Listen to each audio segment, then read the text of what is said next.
We live in a world built on borrowed time and borrowed money. Debt has become the air we breathe. Every nation, government, and country is drowning in debt, but exactly who are they all paying? It's the question no economist dares to ask because the answer unravels everything we think we know about money, progress, and power. The United States owes $38 trillion. Japan owes 9. The planet combined owes 315 trillion, that a whopping 3 times more than all the goods, services, and labor humanity produces in a year. But here's the kicker. If everyone owes, then who exactly is owed? Where does all this borrowed money actually go? And how can a system survive when it's built entirely on promises that can never be fulfilled? The truth is, older than America, older than the dollar, older even than the idea of a modern economy. Debt didn't begin as a financial tool. It began as a weapon of control. The story starts not with the United States or Wall Street, but with kings and merchants who discovered that owing money could be more profitable than owning it. Because if you can convince a nation to live in debt, you don't just make them pay once, you make them pay forever. In 1694, King William III of England was broke. His wars against France had drained the treasury, taxes couldn't keep up, and lenders had stopped trusting him. That's when a Scottish merchant named William Paterson appeared with an idea so radical it changed civilization itself.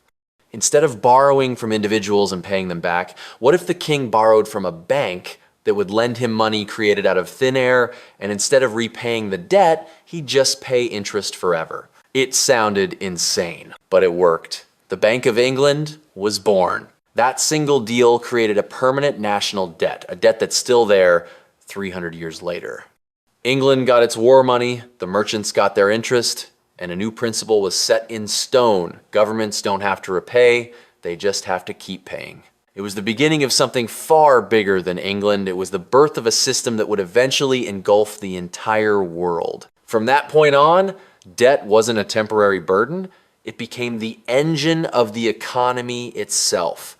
Each time a government borrowed, new money was created. The IOU became the currency, and the currency became the debt. The more the world borrowed, the more it could spend. The more it spent, the richer the lenders became. What looked like growth was actually dependency, a pyramid built on promises rolling forward through centuries. Today, when the United States borrows billions a day, it's following the same pattern set in motion 3 centuries ago. The Treasury issues bonds, the banks and funds buy them, the public pays interest through taxes. It feels like a modern, complex system, but it's really just the 1694 model with digital polish. The names have changed, from Paterson to Powell, from kings to central bankers, but the structure hasn't. The paradox is hauntingly simple. The world owes money to itself. Every dollar of debt is someone else's asset. Every payment is someone else's profit. The system can't collapse without erasing the very money that keeps it alive. Debt isn't the problem, it's the product. And the deeper you look, the clearer it becomes. This isn't chaos or incompetence, it's design. In 1694, England was bleeding money. War with France had drained the treasury dry, and the king's credit was gone. Merchants refused to lend, soldiers went unpaid, and the empire that ruled the seas was sinking under its own weight. Then came William Paterson, a failed merchant with one brilliant, dangerous idea. What if the government could borrow money forever? Paterson proposed something no one had dared before. A group of wealthy merchants would lend the king 1.2 million pounds, a fortune at the time, but the king wouldn't have to repay the loan, ever. He would only pay interest year after year, guaranteed by Parliament and backed by taxes from the English people. In return, Paterson's new institution, the Bank of England, would manage the money and issue paper notes that could be traded like gold.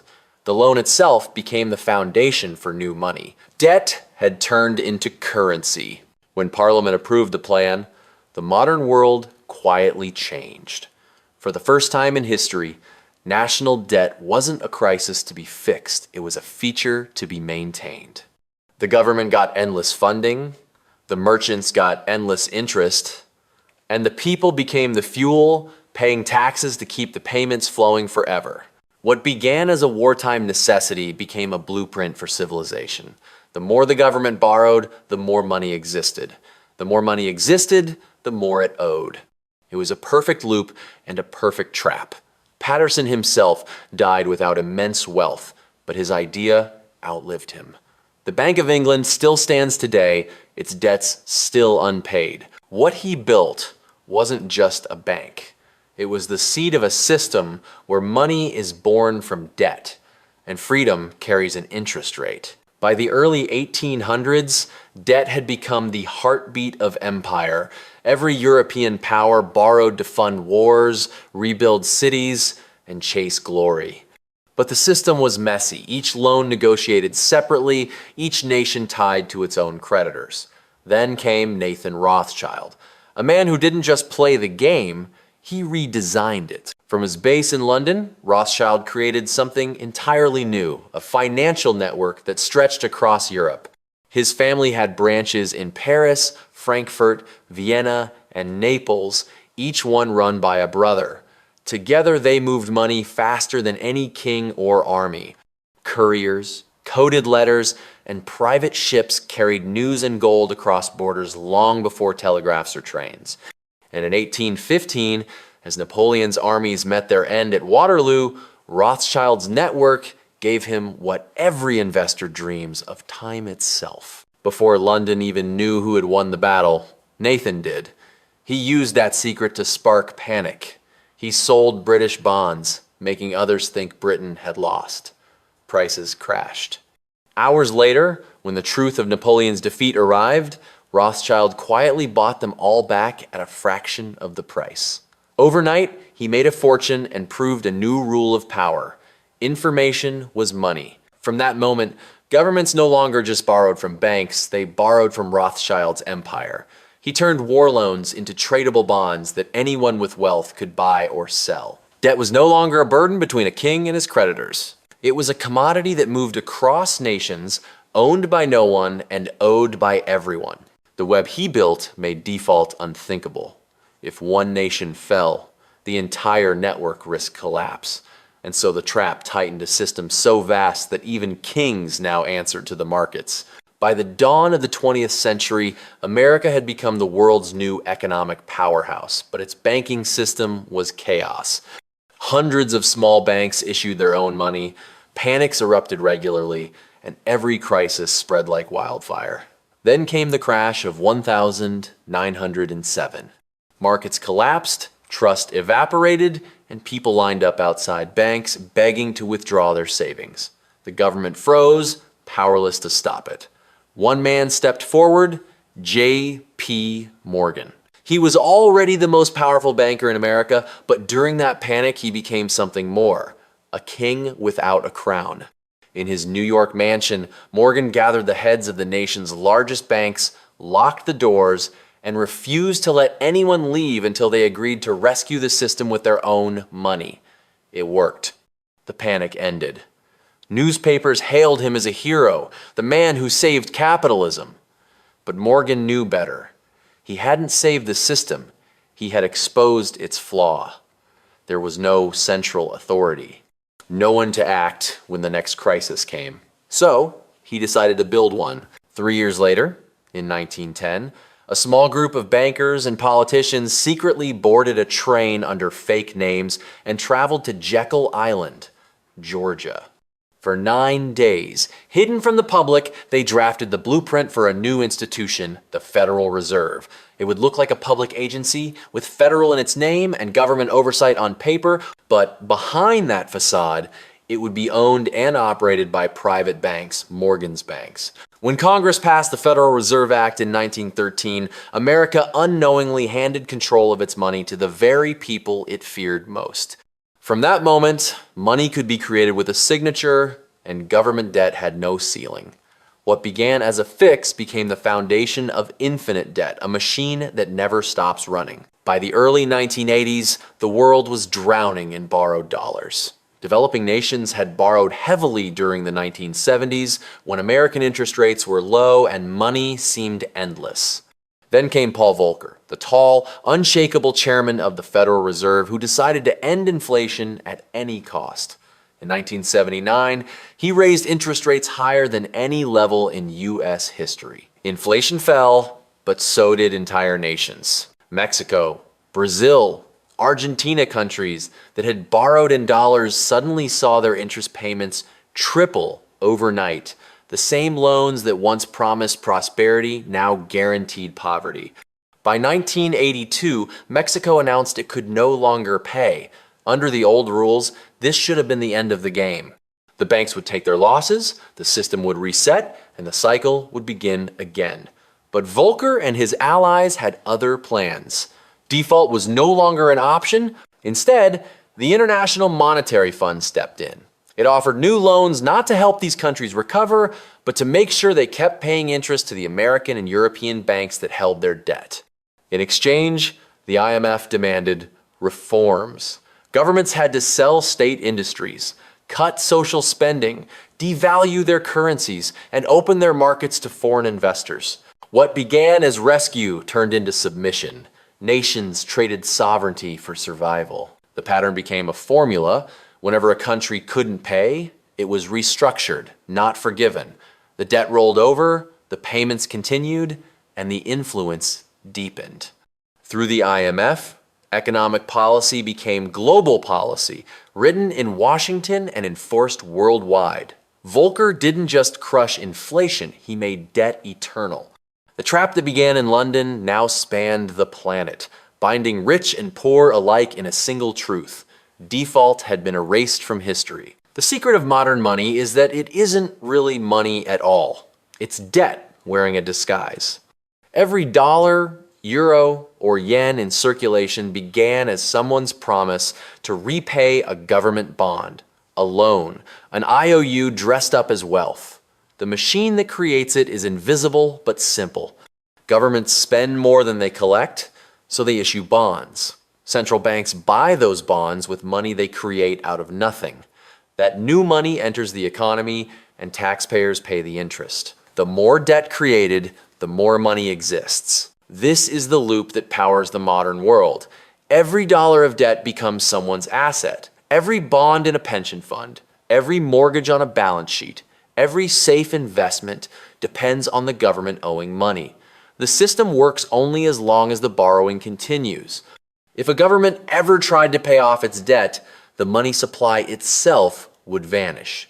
The dollars created by borrowing would be destroyed as the bonds were repaid. Banks would fail, markets would freeze, and economies would collapse. In a strange twist of logic, the only way to keep the system alive is to stay in debt forever. That's why crises never end, they're just recycled. When governments can't borrow enough, central banks step in and buy their bonds. When markets panic, more money is printed to calm them down. It feels like control, but it's maintenance, keeping a machine running that no one dares to shut off. Debt is no longer a warning sign. It's the fuel. It measures not failure, but motion. And the realization is haunting. Our entire civilization runs on the promise to pay what can never be paid. We don't live in an economy of money anymore. We live in an economy of belief. The names have changed, but the game hasn't. Where kings and merchants once ruled, corporations now sit on the throne. BlackRock, Vanguard, State Street, Fidelity, four giants holding the strings of the global economy. Together, they manage tens of trillions of dollars, quietly owning pieces of nearly every government, company, and index on Earth. But their real power doesn't come from stocks. It comes from bonds, the lifeblood of the debt machine. Every year, governments pay more than $1 trillion in interest on their debt. That money doesn't vanish into the air. It flows upward, collected by institutions like these, distributed to investors, and recycled back into more bonds. It's a silent transfer of wealth from the people who pay taxes to the people who own the system. Most never see it happen. They work, they pay, and they assume the money disappears into public spending. But the largest share never reaches the streets or schools. It goes to service the interest, the rent on civilization itself. This isn't corruption or conspiracy, it's design. The system doesn't need villains when its structure guarantees the same outcome. Every deficit, every bailout, every emergency spending bill ensures one thing: the interest keeps flowing. When markets crash, central banks print more money, which ends up in the same hands. When nations recover, they borrow again, deepening the cycle. The bankers of the past used vaults and ledgers. The modern collectors use ETFs and pension funds. Their faces are invisible, their profits automatic, their power unquestioned. The machine they inherited no longer needs manipulation, it runs on autopilot. And as long as the world believes that debt equals stability, the same few will keep collecting rent from the rest of humanity forever. It ends where it began, with a question that's no longer a mystery, but a mirror. If every nation owes money, who are they really paying? The answer is no one and everyone, because in this system, debt doesn't end, it circulates. The money in your hand, the digits in your bank account, even the value of your home, exist only because someone else is in debt. The world doesn't run on repayment, it runs on continuation. For more than 3 centuries, the architects of this machine perfected it step by step. William Paterson made debt permanent. Nathan Rothschild made it global. J.P. Morgan made it infinite. Paul Volcker made it inescapable. Each believed they were solving a crisis, but what they truly built was continuity, a system that can never stop without collapsing under its own weight. Today, that machine hums quietly behind every paycheck, every tax bill, every national budget. We mistake it for progress, but it's motion without direction, a treadmill disguised as a road. Every time a government promises growth through borrowing, it tightens the same invisible knot that binds the world together in obligation. The moral is simple but sobering. You can't borrow your way out of a debt-based world. The illusion of prosperity comes at the cost of permanence. If history teaches anything, it's that systems built on infinite growth always meet the limits of reality. Empires that tried to defy gravity eventually fell back to Earth, and this one will be no different. The real danger isn't collapse. It's forgetting that collapse is possible. Because as long as we believe the system can expand forever, we'll keep feeding it until the day the interest becomes greater than the world itself. And by then, even truth may cost more than we can afford.